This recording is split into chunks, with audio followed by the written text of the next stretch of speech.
मुगलों ने सिखाया है।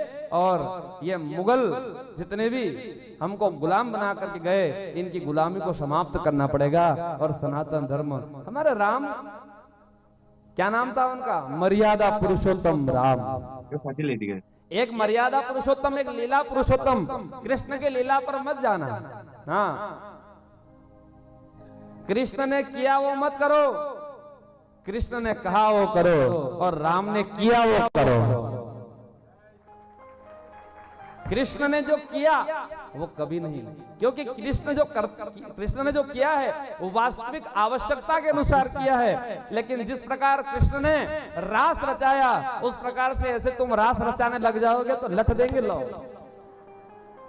हाँ, कृष्ण वो रसेश्वर कृष्ण है, वो रास कोई नाटक नहीं था, वो भगवान कृष्ण की, ठाकुर की लीला थी। वो आत्मा से परमात्मा को मिलन की लीला करी परमात्मा ने। ये परमात्मा भगवान, आप में शक्ति है 100 रूप 1000 रूप धारण करने की, बोलो है क्या? आपके अंदर हिम्मत है 1000 रूप धारण करने की? हमारा कृष्ण 16,108 रूप धारण करके और एक साथ विवाह किया था उन्होंने।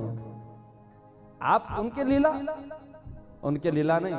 बहुत सारे बोलते हैं कि तुम्हारे कृष्ण ने, जो खिलाफ, जो सनातन धर्म के खिलाफ चलने वाले लोग बोलते हैं तुम्हारे कृष्ण, उन्होंने तो रासलीला के साथ साथ वो वस्त्र चुराने की लीला है नहीं, कि जवान बहनों के वस्त्र चुरा लिए थे। अरे छोटा सा 5-7 साल का बच्चा अगर वस्त्र चुरा लिए तो क्या फर्क पड़ गया, है नहीं? वो तो ये सिखा रहा था कि कभी भी नदी में जाओ, सरोवर में जाओ तो कभी भी वस्त्र उतार करके स्नान नहीं करना चाहिए। ये ज्ञान देने के लिए वस्त्र चुराए थे।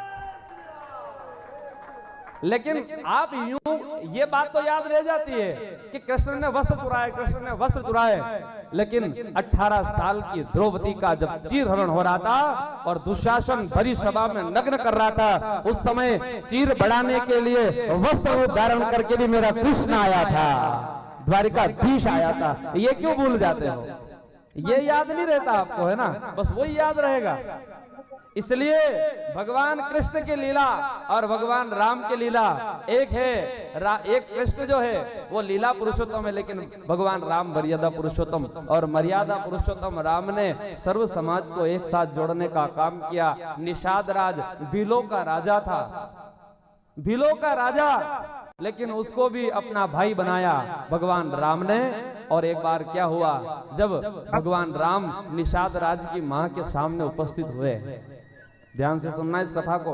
कथा तो गौ माता की चल रही, लेकिन